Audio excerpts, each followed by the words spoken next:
వాక్యము సెలవిస్తూ ఉన్నది, ఆయన మనలను పాత్రులుగా చేసి ఉంటున్నాడు. తన స్వరక్తముతో మనలను కడిగి పరిశుద్ధపరిచి ఆయన బిడ్డలుగా ఆయన ఎన్నుకొని మనలను పాత్రులుగా చేసి ఉంటున్నాడు. అంటే అర్హులుగా చేసి ఉంటున్నాడు.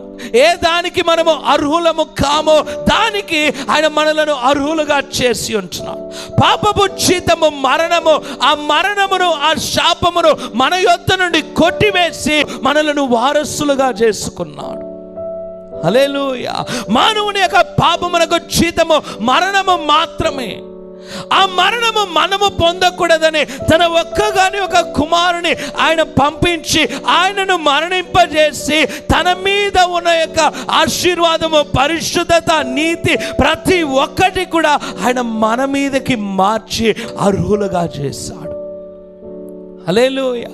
ఆశీర్వాదానికి మనము అర్హులము కాదు, ఐశ్వర్యమునకు మనము పాత్రులము కాదు, పరిశుద్ధతకు మనము పాత్రులము కాదు. కానీ దేవుడు ఏమి చేస్తూ ఉన్నాడంటే యేసు ప్రభు మీద ఉన్న ఆ నీతిని, పరిశుద్ధతను ప్రతి ఒక్కటి కూడా మన మీద వేసి మనలను అర్హులుగాను పాత్రులుగాను చేసి ఉంటున్నాడు.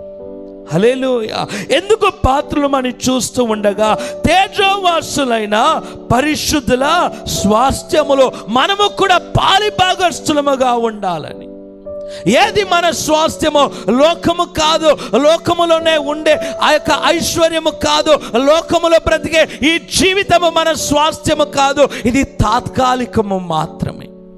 చాలామంది ఏమి చేస్తారంటే ఈ లోక సంపాదన కొరకు దేవుణ్ణి మర్చిపోతున్నారు. చాలామంది ఈ లోకాన్ని సంపాదించుకోవడానికి దేవుణ్ణి విడిచిపెడుతూ ఉన్నారు. ఈరోజు అనేకులు బాప్టిజంకి ఎందుకు ముందుకు రానంటున్నారంటే కారణము వారి యొక్క ఆశ ప్రతి ఒక్కటి కూడా లోకము మీద ఉంటున్నది. ఈ లోకాన్ని విడిచిపెట్టలేకపోతున్నారు. పాపపు జీవితమును, ఆ మురికి జీవితమును, ఆ చీకటి బ్రతుకును వారు విడిచిపెట్టలేకుంటున్నారు. కానీ వాక్యము సెలవిస్తూ ఉంటున్నది, ఆ తేజోవాసుల స్వాస్థ్యమునకు మనలను కూడా పాలి భాగస్తులుగా దేవుడు మార్చి ఉంటున్నాడు.